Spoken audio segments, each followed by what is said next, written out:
Very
Hello, just checking. I can't hear anything.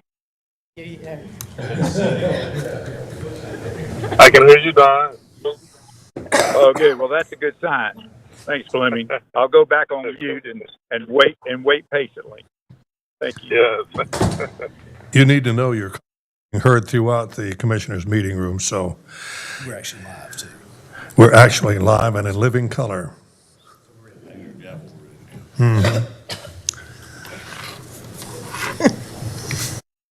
This ain't pretty. Good afternoon and welcome to an unusual meeting of the Forsyth County Board of Commissioners. I'll explain that in just a second, but we are discussing a $500 million budget. Yesterday we came in with preliminary figures that said $531 million and 88 cents, which caught my attention because somehow or another they had 88 cents left over. And I've talked with people like Commissioner Ted Kaplan, who's a genius when it comes to mathematics, and he said, and so is Don Martin for that matter, why don't you just round it off? But we didn't, and so we got 88 cents hanging out there. We still go on. Second most unusual part about this meeting is we have two commissioners who are not in this room. The fact is they're both in an automobile at this time, cruising down the river. Don Martin is in a car, and I have a smile. I can see him right now from Fleming, Alameen, and they're going to make decisions based on what they see and hear from this meeting. But as far as I know, this reminds me of a CBS feature they used to have with Charles Kuralt. They called it On the Road. Well, 2 of the 7 commissioners are currently on the road making decisions on a $500 million budget. Having said all of that, we do have some happy commissioners here. We're all smiling, no problems. And we are going to deal with the budget today and several other items on the agenda. And as we move down the road, and by the way, I would like to thank the clerk to the county commissioners, Ashley Sloop, who is saddled with the responsibility of making all of this remote and live and in living color work. And we'll see how it turns out, but I have no doubt it'll work very well, and we'll learn a lot about what's going on. But to begin with, we'll turn the meeting over to a man who is very happily installed now as a man who's going to help us run through the agenda, our county manager, Dudley Watts. All right. Thank you, Mr. Chairman. Good afternoon, board members and staff and guests. So as the chairman mentioned, Commissioners Don Martin and Fleming Alameen are participating virtually today.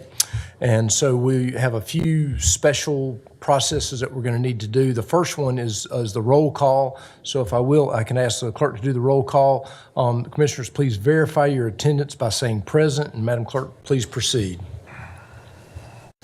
Chairman Plyler. Present. Vice Chairman Martin. Present. Commissioner Alameen. Present. Commissioner Kaplan. Here. Commissioner Linville. Here. Commissioner McDaniel. Present. Commissioner Wisenhunt. Here. All right. Thank you, Ashley. All right, we will begin our meeting with an invocation from Pastor John White from Freedom Baptist Church, followed by the Pledge of Allegiance led by Commissioner Wisenhunt. Is Pastor White in the audience?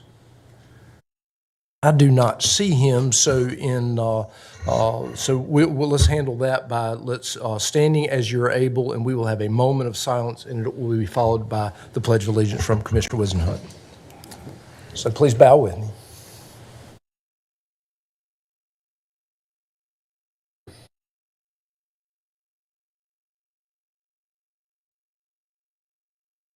Thank you.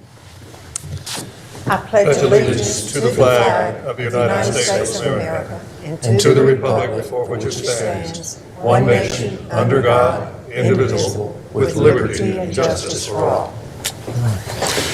All right, very good. Thank you. Thank you so much. All right, so as the chairman had mentioned, today's special meeting really consists of the steps that we need to fully adopt the spending plan for fiscal year 2022-2023, which is, it's outlined in the Forsyth County Budget Ordinance. I will mention that a public hearing was held on Monday and closed, and that was on June 6th. And so what I'd like to do at this point is ask our Budget Management Director, Kyle Wolf, to come to the podium, if he will. One of the things that we always do in this process is really just step through the ordinance, kind of step by step, just so everyone knows what changes we made, particularly from year to year. And also, this is really the guiding document that that controls spending, and this is compliance with, as we get audited in our comprehensive annual financial reports, all of that's built into this, so it's a really important document. As you know, we have two options that the board asks us to present, and so there's an option one and option two. It really, as far as looking at the construct of the ordinance, it does not really matter which one we look through. I think Kyle's going to have option one on the Elmo, if that is possible. And so as I go through, Kyle will kind of point to the sections and the things that we're talking about. Kyle's also there for what I miss. And so, Kyle, please interrupt me as I step through this. And I know you're probably going to get a little tired of me talking, but I do think this is important, as this is one of the most important documents that we have in front of us. And so I'm looking at option one. Section one of option one of the ordinance is the revenues and appropriated fund balances.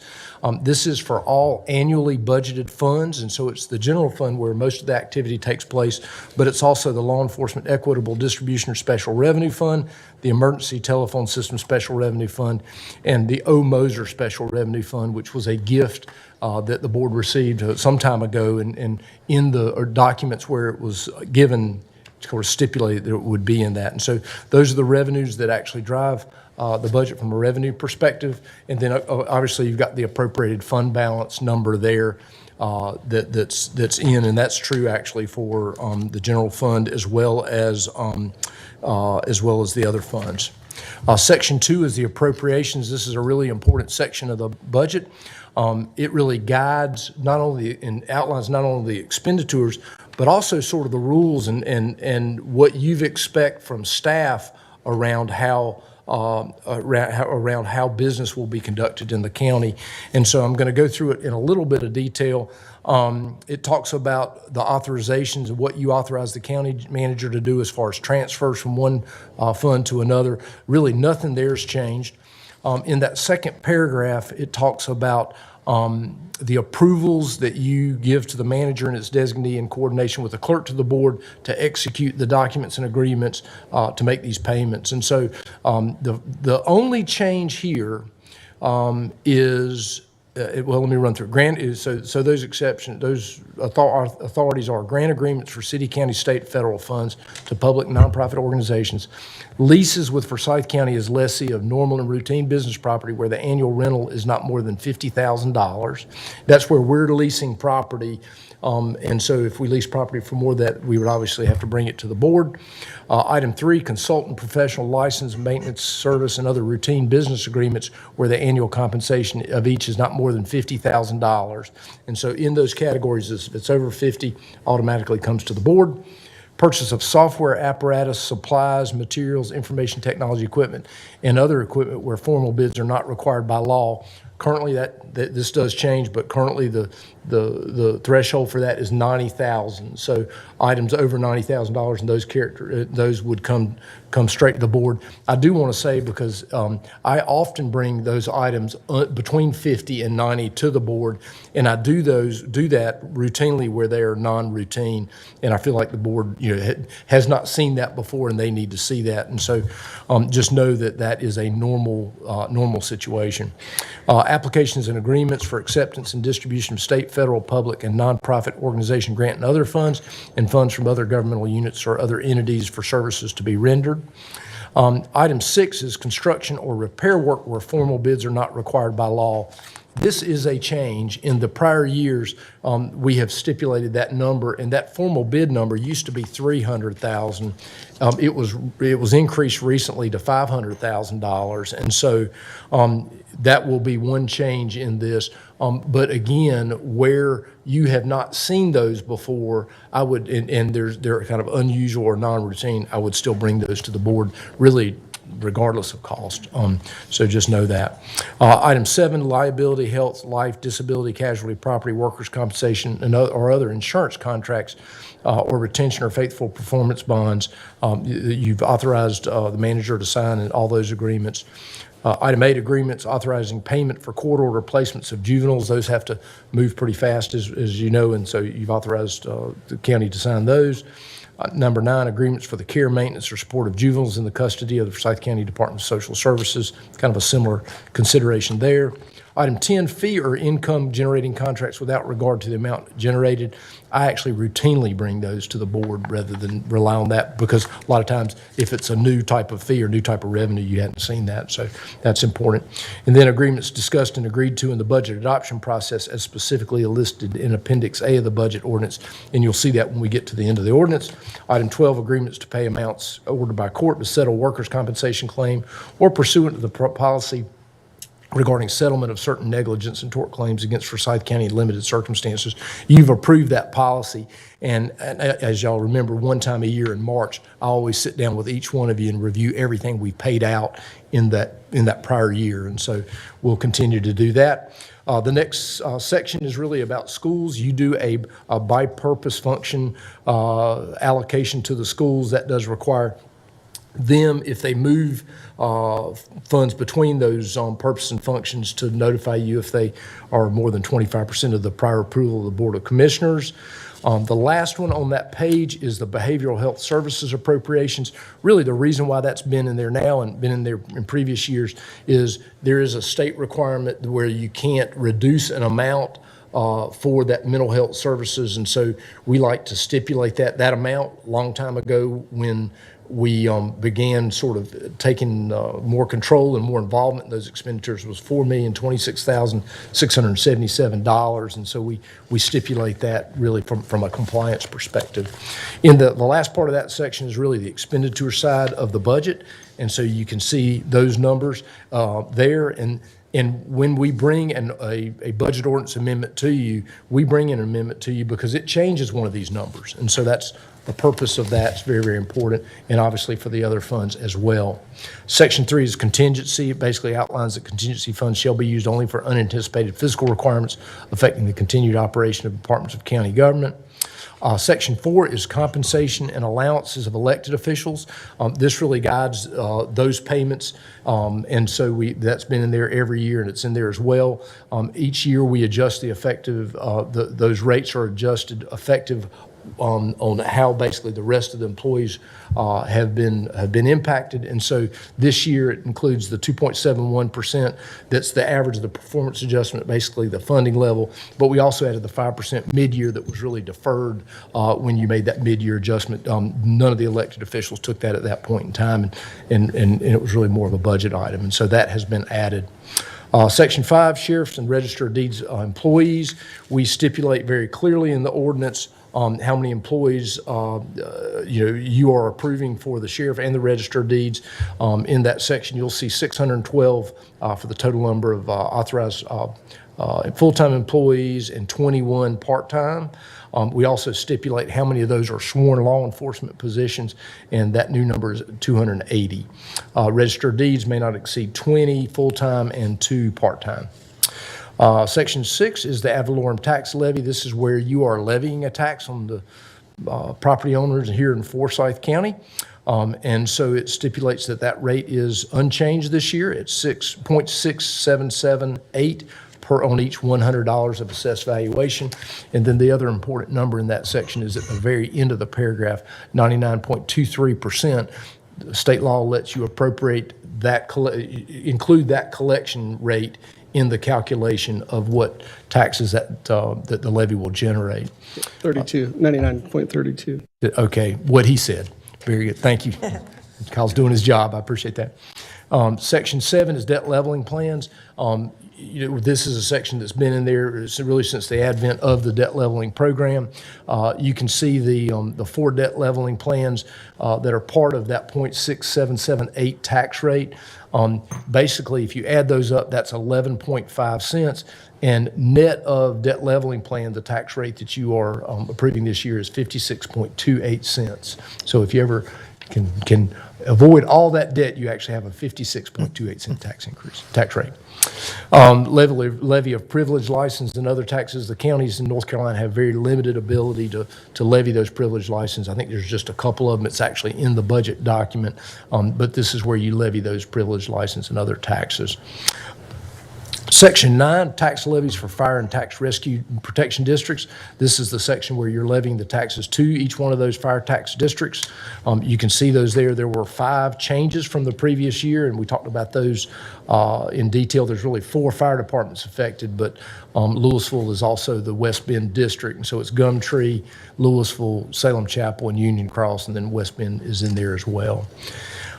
Section 10, Employee Health Benefits Internal Service Fund. So this is an internal service fund. Since we are self-funded with respect to our insurance program, we actually account for this in that section. Important part of that, if you noticed in estimated revenues, the premiums of $33,441,711. That is an important benefit for county employees. Those premiums include not only what you've appropriated in the county budget from the county's share of that, but it also includes the employee portion of premiums, and then also retirees who are still eligible for our health benefits plan are included in that as well. And then you can see the other side of that with the expenditure part of that. Section 11 really talks to the major capital improvements program that's part of the budget. It's really there just for information only. Obviously, final approval of all those are subject to action by you as a board. Section 12 and 13 really deal with ARPA, American Rescue Plan Act funds. Section 12, I think, is a carryover from last year, and this is where we are identifying the funds that were the $18,194,145 that this board directed us to kind of include 1/3 each year for 3 years to be used to provide governmental services, including operating expenses for public safety and emergency services as set forth in this budget. Wanted to be very clear about this. The budget we're going into is the second year of that. You'll have one more year of that next year.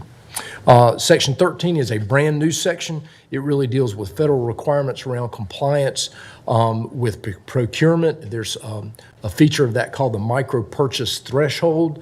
And so we've been identified as or qualified as a low risk auditee. The rules really require that you self-certify to the micro purchase thresholds, and you can see those there. And if there are any questions about that, you better talk to either Terry or Gordon. But that is part of the kind of the complex part of what we're doing to comply with the ARPA rules. Do y'all want to add anything to that? Okay. Section 14 for grantee organization agreements, that's been a feature of our budget ordinance for years and years. It's really where you state kind of publicly that you're concerned that our strong financial position, which is true, currently may create unrealistic expectations for grantee organizations, that it will continue. You actually stipulate that the county's first priorities must always be those services and functions which we're required to provide by law to provide. And really note that if revenues may turn down, and if they do, then you know that may very well affect some of these grant agreements. We also stipulate in there that the grantees shall also provide that they shall immediately notify the county of any substantive changes in their other sources of financial support, which might cause them to seek additional county funding in the current year or in future years. So to keep us posted on that. Section 15 is teacher supplements. This is a very important section. In a lot of the conversations that we had this year around teacher supplements, we've tried to include in this. We actually include the baseline amount prior to Article 46 in there at $19,798,498, which is what we expect to continue, and then the Article 46 is really on top of that. We stipulate that the Board of Education shall report back to the Board of Commissioners annually by December 31st, a report that includes the amount it paid for teacher supplements in the prior year, as well as teacher supplement schedule demonstrating progress toward achieving a goal of competitiveness with the top 5 school systems in North Carolina. So very important section, and we actually talk a little bit in a board director initiative about that as well. Let me really read through the board director initiatives real quickly. I paraphrased them a little bit as we finalized the budget yesterday, but make sure that I've hit these right. Number one, present. So these are things that you're directing staff to do as we move into this next year. The first one is present information detailing debt capacity, including two-thirds bonds and unissued general obligation bonds as a strategy to address increased project costs for various construction projects and evaluate the timing of the next bond referendum to take advantage of the scheduled decreases debt leveling plan. All that'll be happening. This is a year we're going into as a debt sale year. And so that'll be part and parcel of all that conversation. Number two, develop an implementation strategy related to the Lockton study and recommendations for recruitment and sign-on incentives. We've added that section, that based on what you said, and present back to the Board of Commissioners in the first quarter of fiscal year 2022, 2023. Number three, continue to enhance strategic planning efforts by incorporating improved operational metrics. That's been something we've worked on and we need to continue. Item four, convene a meeting with both elected and appointed leadership from the town of Louisville and Forsyth County and board leadership from the Louisville Volunteer Fire Department to discuss the advantages and disadvantages of a future transition from a volunteer department to a municipal department. Item five, develop agenda items for the board's consideration related to the County Fire Overlay District once the year-end reconciliation is completed. Potential items include consideration include emergency vehicle purchases and enhanced effort to promote volunteerism in the system. Number six, evaluate the advantages and disadvantages of contracting a portion of grounds maintenance services for various county facilities. Management is directed to bring a recommendation to the Board of Commissioners in the first quarter of fiscal year 2022, 2023. And then finally, the one we added yesterday, provide a report to be accessible online demonstrating how nonprofit agencies have utilized county funds allocated in the budget process to assist with the development of the fiscal year 2022, 2023, 2024, next year's annual budget. So that's that section. Section 17 is pay-go projects. We did add a couple of things from yesterday. One, we heard the RJ Reynolds Stadium, so we added $500,000 for that. We also added, I was reminded after the meeting that in our budget process discussion with MIS, we moved out of the budget for budget consideration for funding. I think it's item 11. Item 11. You know, those switch replacements are very costly across the whole county. And so we added $1.9 million into this for that switch replacement. That's really the kind of the backbone that keeps our system running. And so we have added that. Again, none of these, this does not mean that any of these projects are approved. All of these would have to come back to the board after we close out the fiscal year, or at least when we know what those numbers are, so that and the board would have to take action on each one of these. And there is substantial work, frankly, from a management perspective that staff has to do really to get these in a shape that we would feel comfortable bringing them to you. These are simply ideas for that. Just for clarification, this document does not mean hard and fast rules that cannot be changed or corrected in the next 12 months of the fiscal year. Is that correct? We can change it whenever it's necessary or deemed necessary. You can change most things about this. The one thing that you cannot change is the tax rate. Oh, right. So, Okay. yeah, you can once, Gordon's. I'm afraid you can't change your salary either. Thank you for that. Yeah, that's good. All right, very good. All right, and then the last section, section 18 was mentioned earlier. This has been very helpful. We added this a couple of years ago, but these, there was always a question about whether we needed to bring something that had been discussed in the budget ordinance back to the board, for approval, and so these are payments we would make to agencies and for different things and companies that were included in the ordinance. And what we're basically saying is, it makes it crystal clear that these would not have to come back to the board for other approval. And so you can see all of those listed there. And so that is the structure of the documents that you will be approving. Again, the structure is really the same for option 1 and option 2. And so, what is different, obviously, is the numbers. And the option 1 and option 2, from a financial perspective, are exactly what you saw yesterday. I don't think anything has been changed. The only thing I would say that's changed is there were the three items, the Callidium, the Downtown Winston-Salem Partnership, and the United Way Housing Matters. Mm-hmm. Those three were pulled out of both of these. And so what will happen is once the budget is adopted, we have amendments that the board can add those three in, with recusals. Okay. And just a reminder, option one was basically the recommendations that the management team made post-budget presentation, plus Kernersville Auto Museum using occupancy taxes for that purpose. Option two was it included the recommendations made by the management team post-budget, and then included a number of, I hadn't done the exact math. I think, well, I can tell you, it included $1,173,201 of those adjustments. And both are fiscally responsible. Essentially, option two relies on fund balance that we fully expect to have to balance out those one-time elements. And so with that, if there are no questions, the floor is open for a motion. Mr. Chairman, or Mr. Manager, Okay. I would like to speak to option one. As the manager said, it is just a continuation of last year's budget. It was recommended by the county manager. And then there's a continuation of a few alternate service levels that our staff has asked for. We have such a shortage right now. So in this, there's a few things addressed about the shortage. I did not think this was a good year to step out and give more money to nonprofits and agencies. We have handed out more money this year than I could have ever imagined.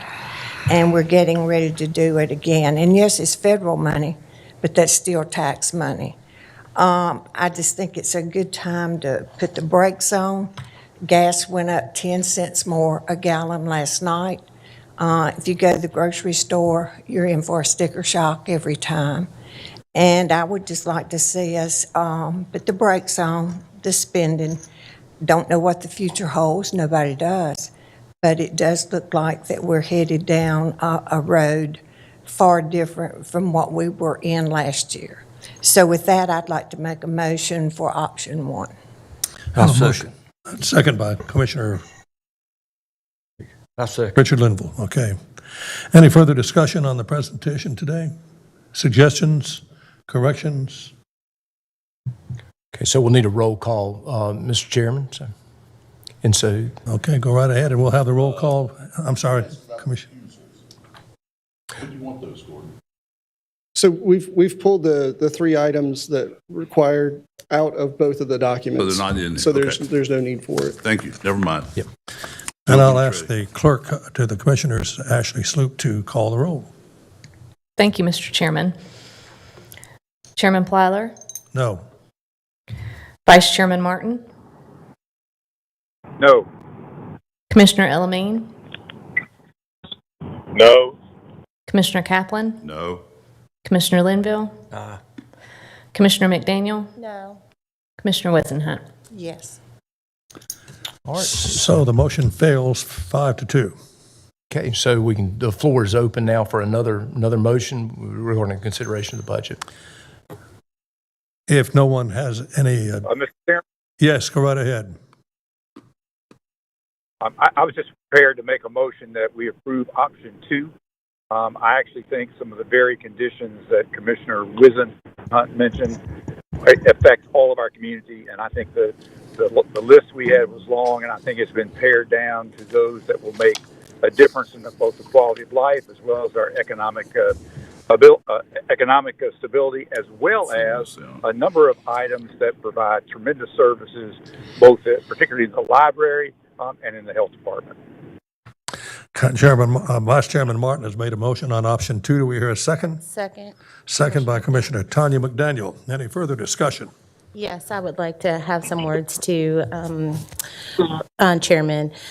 What I would like to say is that I'm so very grateful for the staff and our manager and this board, because we are getting ready to be able to pass over $500 million on this board in our budget, and we were able to do that without a tax increase. So that's the reason why I would like to support this. So thank you. Additional comments? Madam Clerk, would you call the roll, please? Chairman Plyler? Yes. Vice Chairman Martin? Yes. Commissioner Elamine? Yes. Commissioner Kaplan? Yes. Commissioner Linville? No. Commissioner McDaniel? Aye. Commissioner Wizenhunt? No. So, option 2 passes by a 5-2 vote, Mr. Manager. Thank you, Mr. Chairman. The next item on the agenda is an amendment. This is where it gets into the 3 actions required to get the operating support for Callidium Downtown Partnership and for the Housing Matters program. So we do need to have them in 3 separate actions. So this is an amendment to the FY 22-23 budget ordinance. It appropriates funds for operating support for Callidium. Commissioner Kaplan. I have no comment on this. I think Commissioner Martin has to make a motion here or request. For Callidium? Yeah, this is for Callidium, Commissioner. I think from my standpoint, I have to recuse myself since I serve on their board. Right, thank you. Therefore, I'll make the motion to approve. Second. Second by Commissioner Tanya McDaniel. Further discussion? All in favor of the motion, say aye. Aye.